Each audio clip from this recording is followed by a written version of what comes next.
এই যে যুবক ছেলেরা, তুমি বন্ধু করবা তার সাথে যে বন্ধুর দ্বারা তোমার জাতি এবং তোমার ধর্ম নষ্ট হোক এমন কোনো ব্যক্তির সাথে বন্ধু করা যাবে না।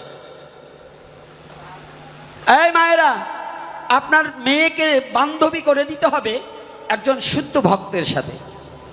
কারণ কি, যুবক ছেলেরা ভালো করে জেনে যাবে, এই অঞ্চলটায় বেশিরভাগ আমাদের ওইটাকে কি বলে, যে টাকা ঋণ দেয় ওইটাকে কি বলে যেন, হ্যাঁ, এনজিও এবং সংস্থা।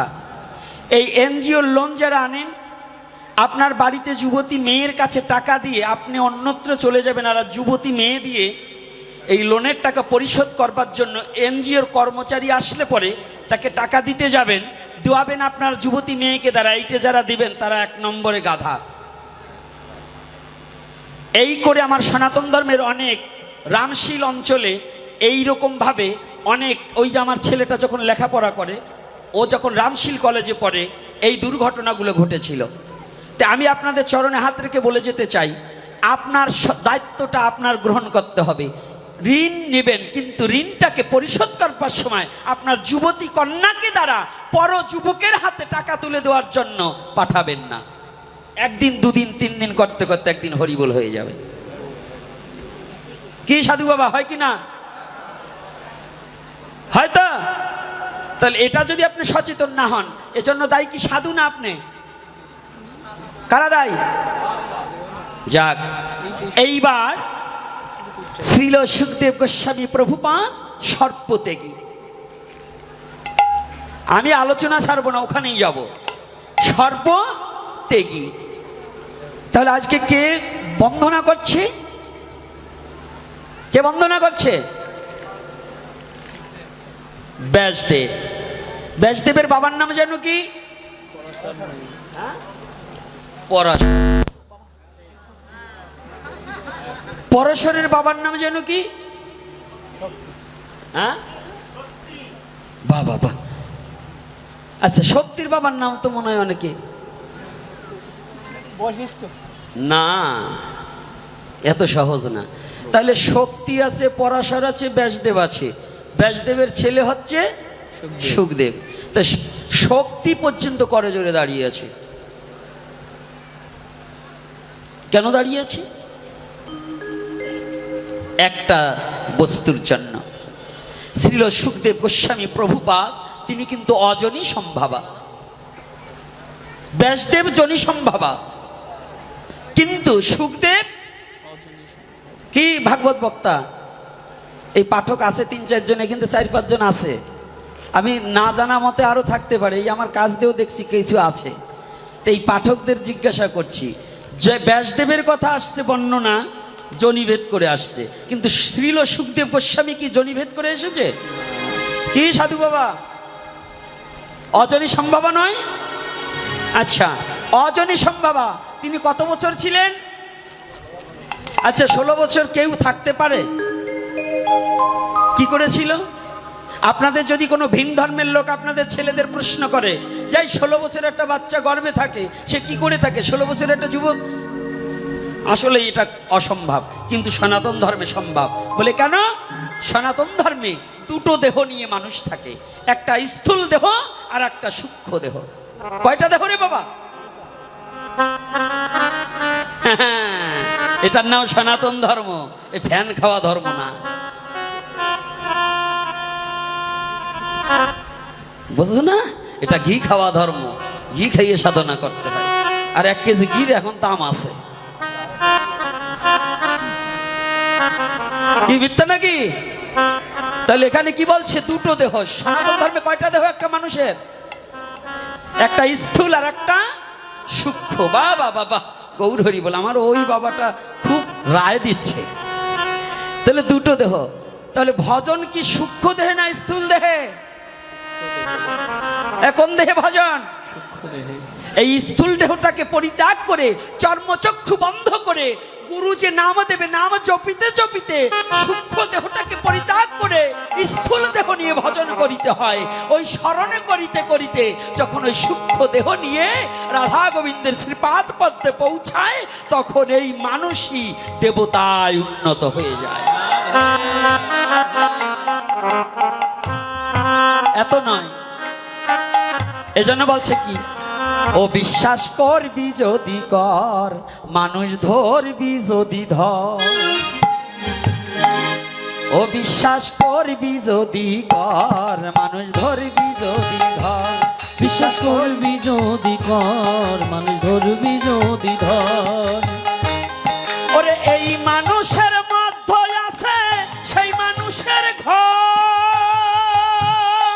ও মন মন রে, এই মানুষের মধ্যে আছে সেই মানুষের ঘর।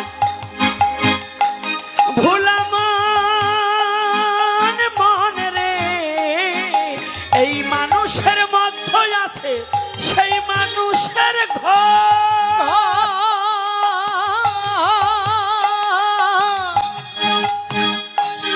বলে আসে যায় তোর মনের মানুষ, আসে যায় তোর মনের মানুষ, আসে যায় তোর মনের মানুষ। আগে তলাশ কর, বিশ্বাস করবি যদি কর, বিশ্বাস ধরবি যদি ধর, মানুষ ধরবি যদি ধর রে, ধরবি যদি ধর।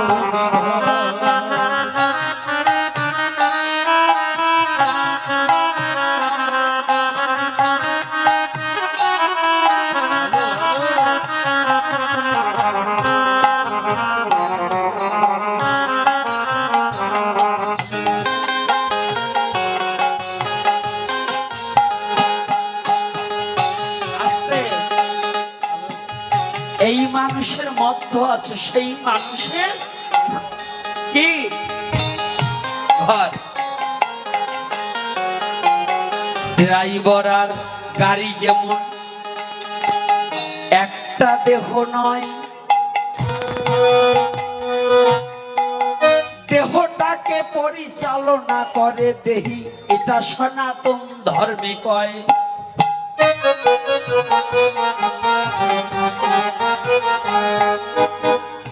সূক্ষ্ম দেহ নিয়ে 16 বছর সুখদেব মাতৃগর্ভে ছিল। শুভক্ষণে শুভ সময় পৃথিবীতে এলো।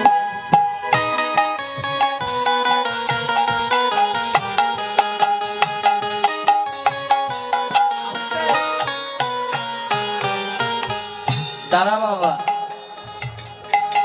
শুভ সময় কোন সময়? ব্যাসদেব সাধনা করতে লাগলেন। কে তুমি? তোমার মাতৃগর্ভে আজ 16 বছর যাবত আছো, কৃপা করে পৃথিবীতে প্রকাশ পেয়ে একবার আমায় বাবা বলে ডাকো। তুমি কি জানো না এই জগতের মাঝে প্রতিটা পিতা বাবা ডাক শোনার জন্য ব্যাকুল হয়ে থাকে। আমিও সাধনা করেছি, কত গঙ্গার জলে নেমেছি, নেমেছি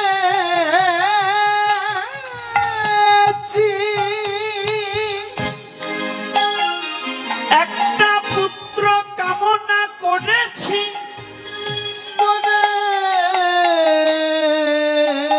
করেছি।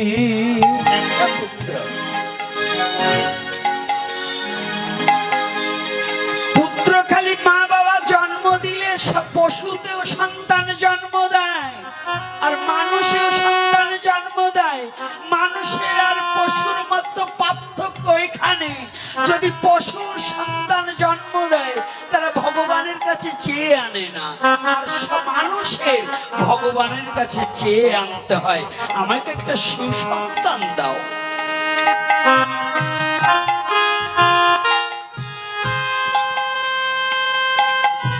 ও বাবা,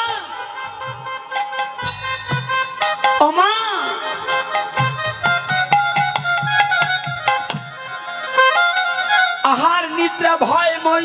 পশুরও আছে, মানবেরও আছে, আছে না বাবা? এগুলো তো সবারই আছে। তাই মানুষ আর পশুর পার্থক্য এখানে।